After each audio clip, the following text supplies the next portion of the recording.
So a little discussion, debate that's been going on. Hello. Well, there's been a lot of extra feuding in the dog training world, which normal people, I'm sure, they find incredibly interesting and fascinating. It's like, you know, Kardashians with Asperger's. Leave them alone, he'll leave you. Anyway, I wanted to jump into the mix because I got a bone to pick. No, I don't. I'm just fucking around. A friend of mine made a video, and he was responding to a discussion lately about resource guarding with dogs, and he expressed an opinion that I don't fully agree with. We've had the discussion in the past. The guy's name is Woofter. He's out in he's moved to Kansas, back to Kansas. What do you want?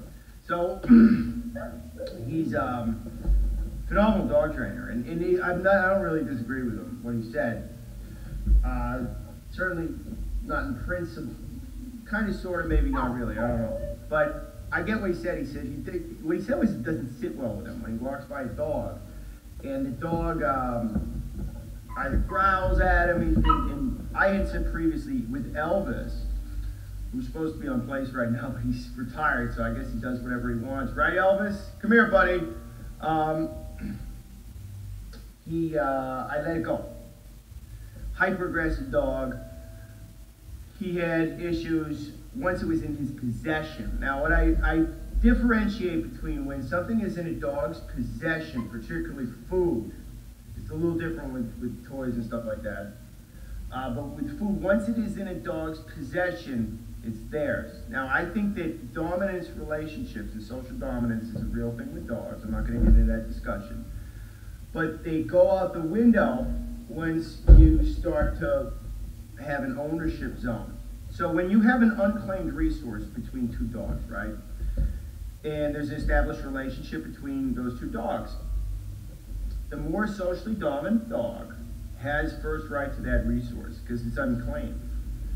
But once it's in the subordinate dog's possession, that subordinate dog may or may not fight back against the clearly more dominant dog. They have that established already. There's no ambiguity.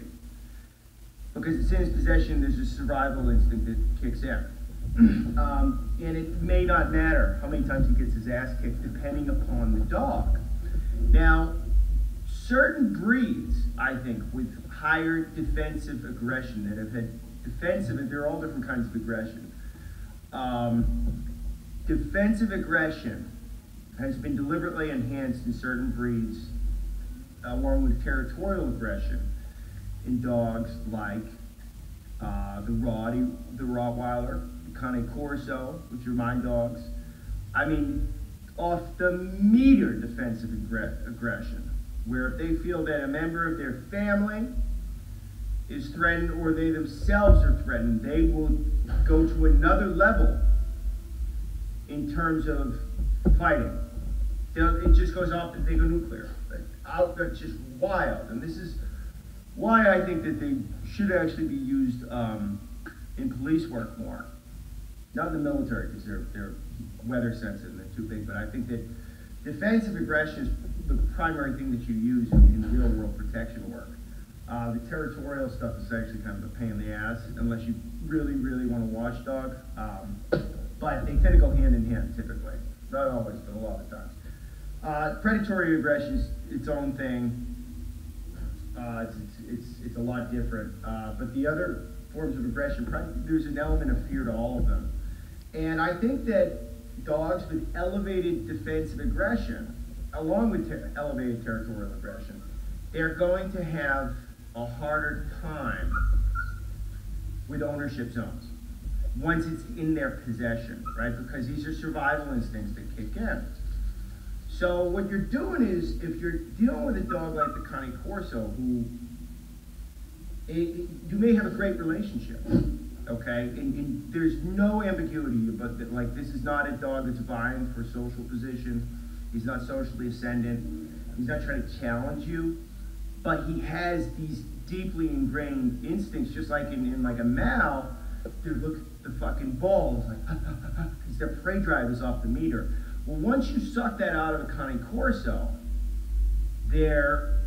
I don't know how much dog is left.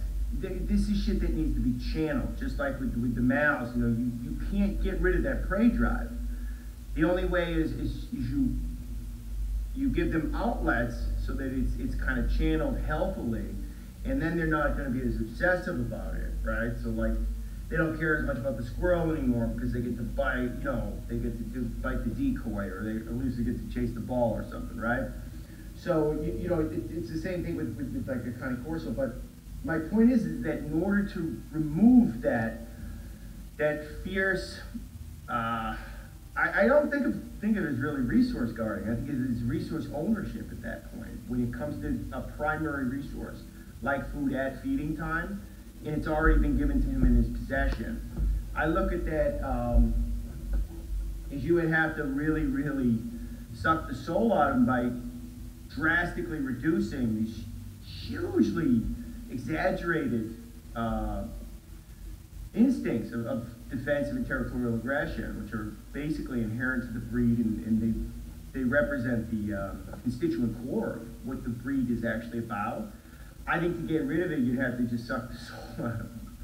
And with Elvis, he was so hyper-aggressive, and at the time I just didn't,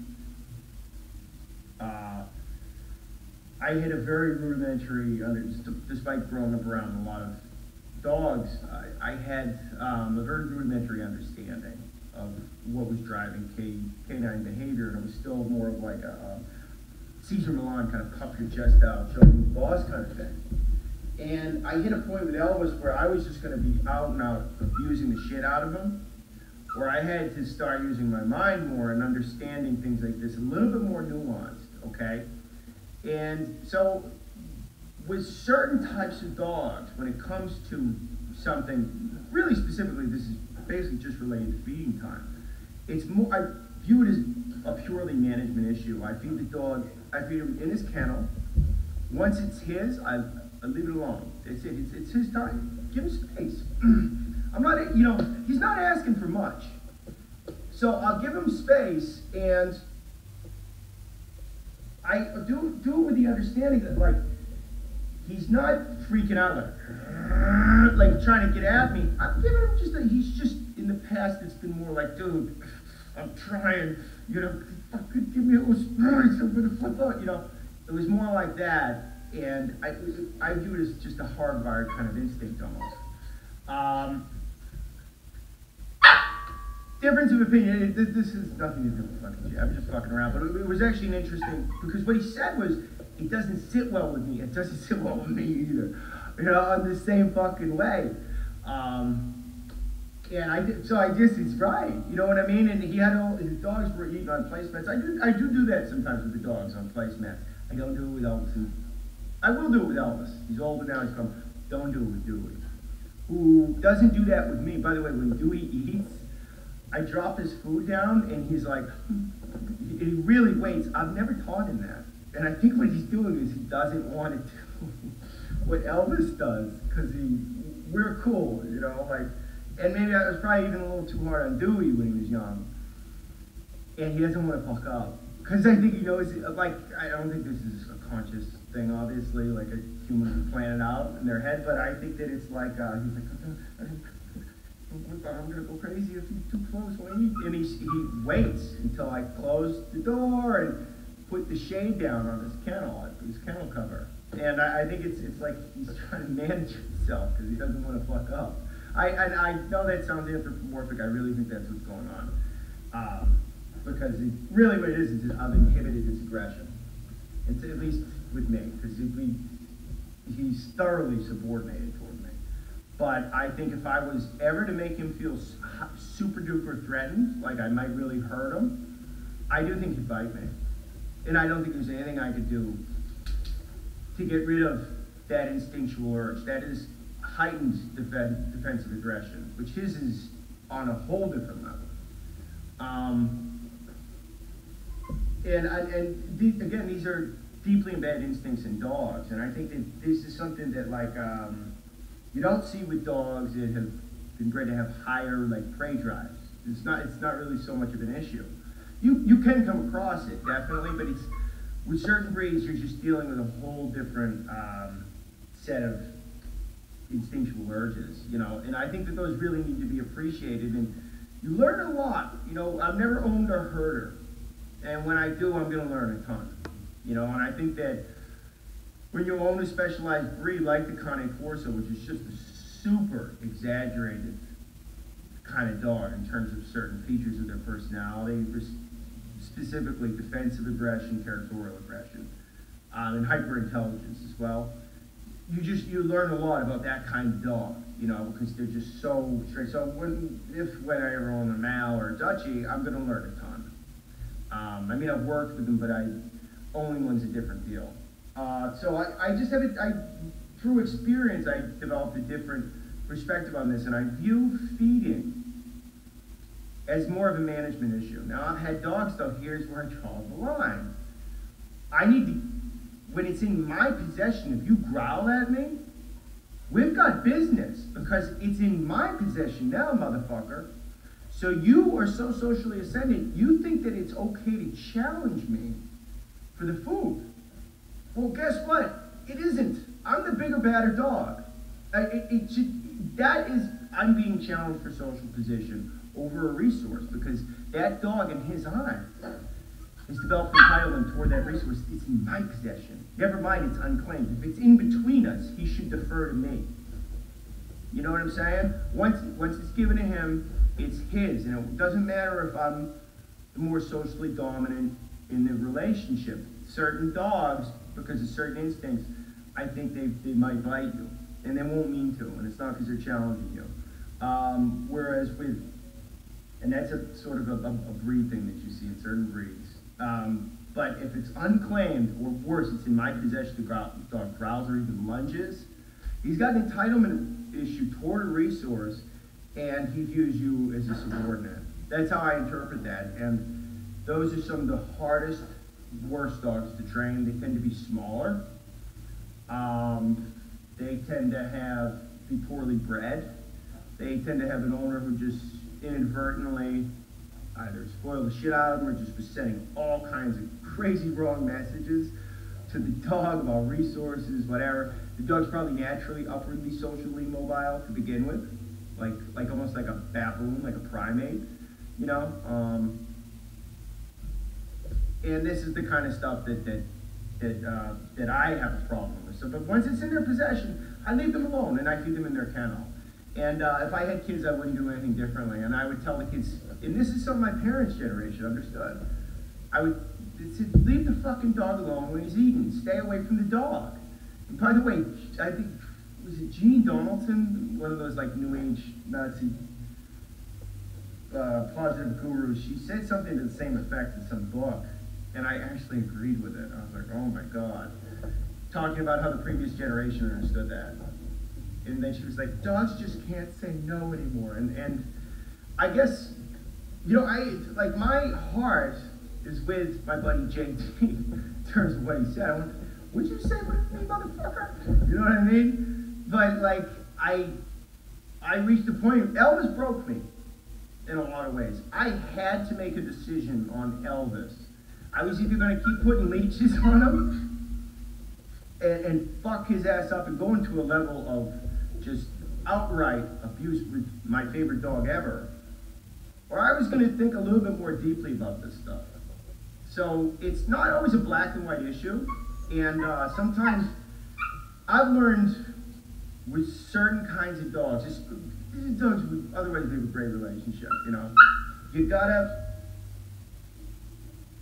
do a good job. If you're having a problem in one specific area, to try to understand, shh, stop that now. I'm gonna kill you. Come here, you little fox.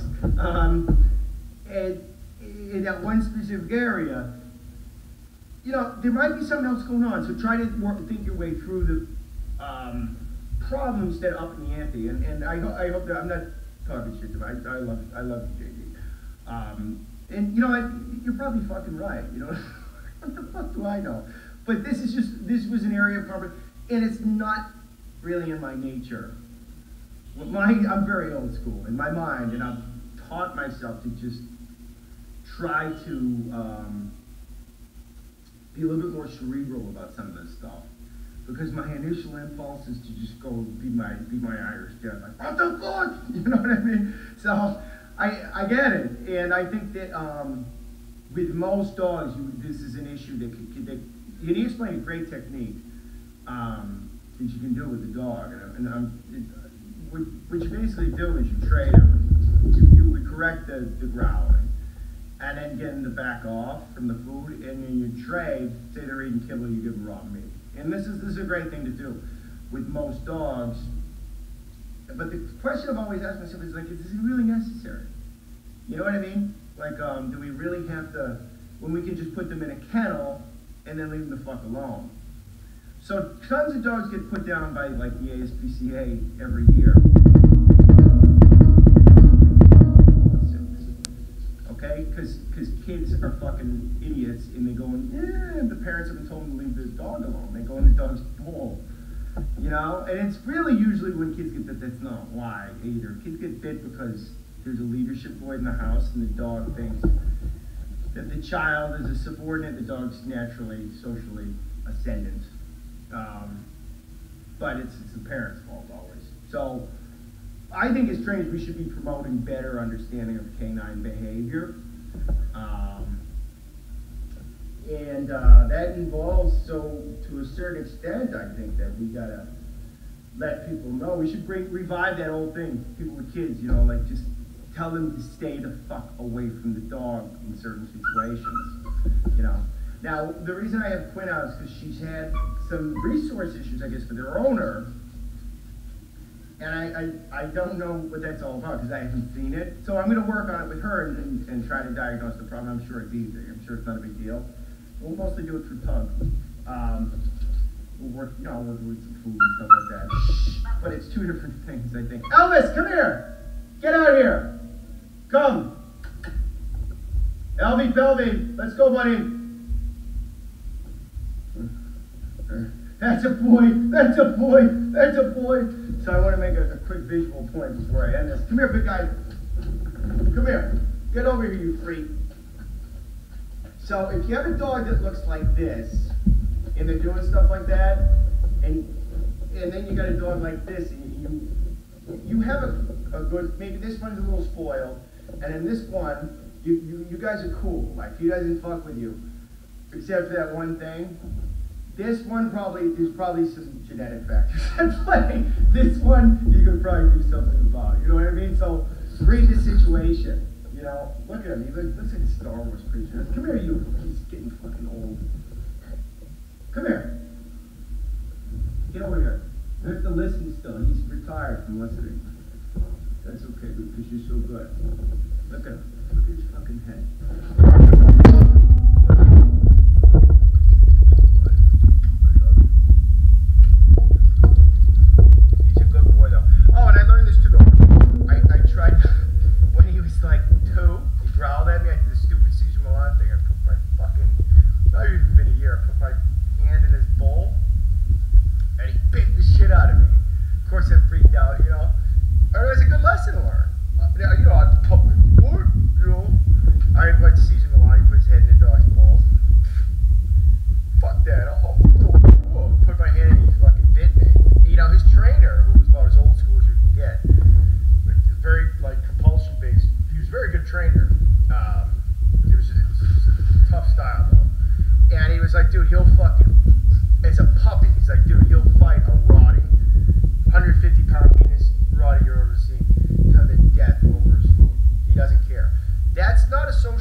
For the most part.